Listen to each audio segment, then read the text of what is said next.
Look at the match stats for Arsenal. 7 shots, none on target. Meanwhile, the ball was just in play for 50 minutes out of the 90 throughout the whole tie. Porto made it very difficult for Arsenal. There were 36 fouls. That's more than any other game that we have seen in the Champions League so far this season. Jules, I want to start with you. Is 1-0 a fair representation of this game? Yeah, I think Porto were the better team. Not that they were amazing, but they were the better team. And I think the key in this game really is that Porto made Arsenal play the game that Porto wanted to be played tonight. And this is the key. There was just no rhythm. We mentioned the amount of fouls, 36, by far more than any other Champions League game this season. And when there's so many fouls, the ball is in play very, very little. As we saw, 50 minutes out of 94, there's no rhythm, there's no tempo. And this Arsenal team really needs that rhythm, needs that tempo for Saka and White on the right, for Martinelli on the left, for Odegaard, all of that. And there was none of that tonight. And credit to Porto and Sergio Conceição, their game plan was very effective. They didn't need a lot of the ball. They were just very solid, very well structured. And just really prevented Arsenal from playing their own game and have that rhythm in the game. And it's not pretty, and it was a very boring game, to be fair, but it was very efficient for them. And now you will have to say that they go into the second leg with that huge advantage, even if it's just 1 goal. It's massive because they can well go to the Emirates in 3 weeks' time and do exactly the same. Porto channeling their old school Atletico Madrid. Well, they've played them often enough. Yeah, that's true. I look at the lineup as well, and I don't want to go off on my weekly Kai Havertz, but going away from home, Declan Rice was booked after a minute, right? So he's now your most defensive player. He's on a tightrope, right? He's on a tightrope. But even before that, if you look at the team selection from the start, I would have preferred something similar to what they did against Liverpool at home. I'd have Jorginho and Declan Rice, because it not only gives Rice more freedom to go and help Odegaard and get around the pitch.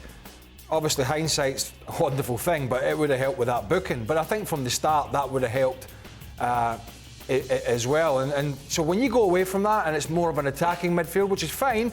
It's fine when you're playing Burnley. It's fine when you're playing West Ham and you're taking 6 off them and that kind of thing. But he changed it for the Liverpool game because it was a big game, right? Because it was a big game and they had to control the middle of the park. And I'm slightly surprised that he went with what's been working for him recently against these weaker sides in the Premier League. Because one thing Porto are, they're an experienced side at this level. They've seen this movie quite a lot of times, and that's the way they played the game, with all the little stops and starts and all the tricks in the book. And they'll do it again, as Joe said, at the Emirates. And so I was a little surprised at that. Not really too much with any of the other team selection, and it might not have helped the way they played, but I do think that would have helped the midfield, with Jorginho with his passing and controlling the game, and Rice to do a bit of a pivot of both. Be beside Jorginho, but get up and support the front players and get in the box, which he does so well as well. So that, for me, was a surprise. Do you agree, Jules? Yeah, I do. I think, but again, we've talked about the lack of experience of that squad in general, and I think Pep tonight has more Champions League appearances than the whole of Arsenal starting lineup, which is the thing, whether you believe in experience at that kind of level.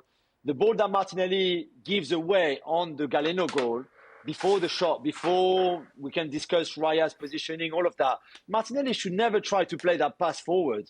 There's no need. It's the 94th minute. Keep the ball, draw the foul on you. It's a 0-0 draw. You go home happy because you didn't play well. A 0-0 draw would have been a good result tonight for Arsenal.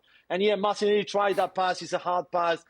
And then you get done on the back of that. So all of that, and I think Arteta's game plan and maybe preparation, he said it himself after the game, he said, we have to prepare better for a game like this. And maybe they underestimated Porto's form because in the league they haven't been great recently. There's a lot of issues within that squad, within the club, before the election for the presidency. There's a lot of players injured as well. So maybe they didn't prepare like they should have had.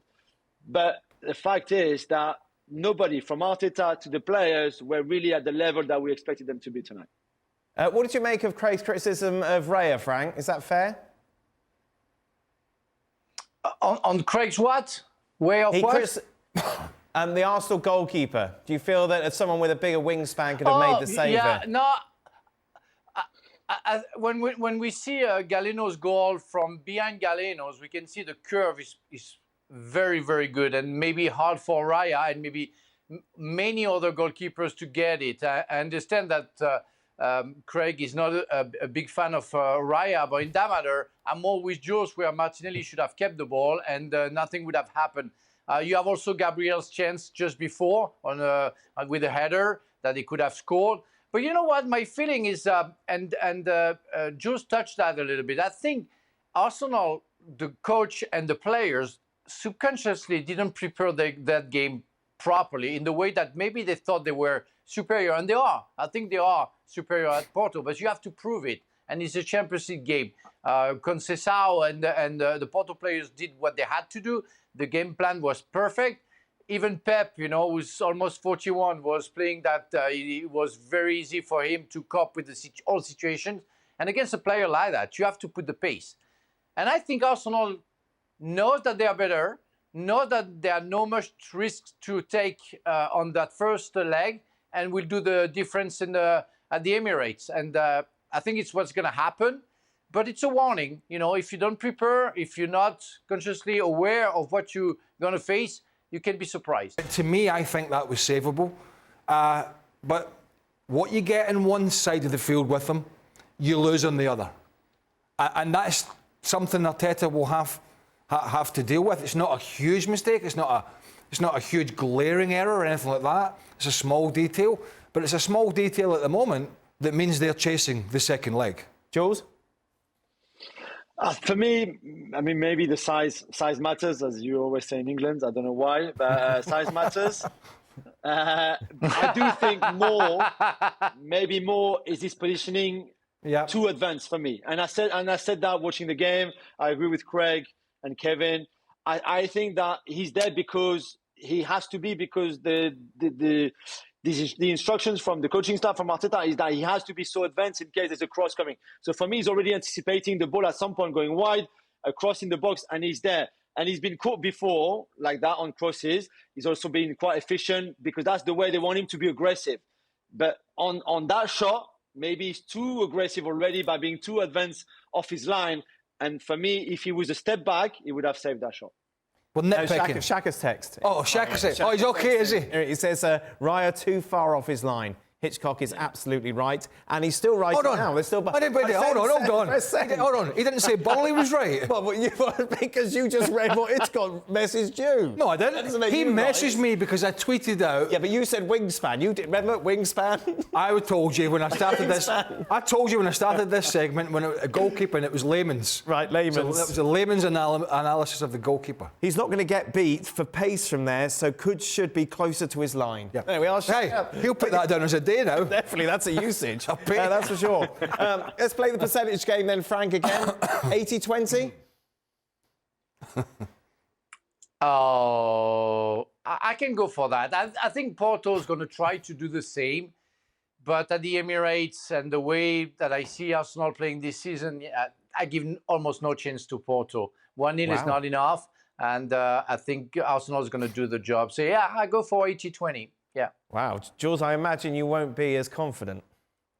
No, I think it'd be tight. I think they are capable to go to the Emirates and just defend for 90 minutes and defend well. So I wouldn't be surprised if it was going to extra time, for example. So I'll go much lower than Frank. I'll go 55-45 Arsenal. I still think Arsenal can do it. So they need to be in front in the percentages. But yeah, 55-45 for me.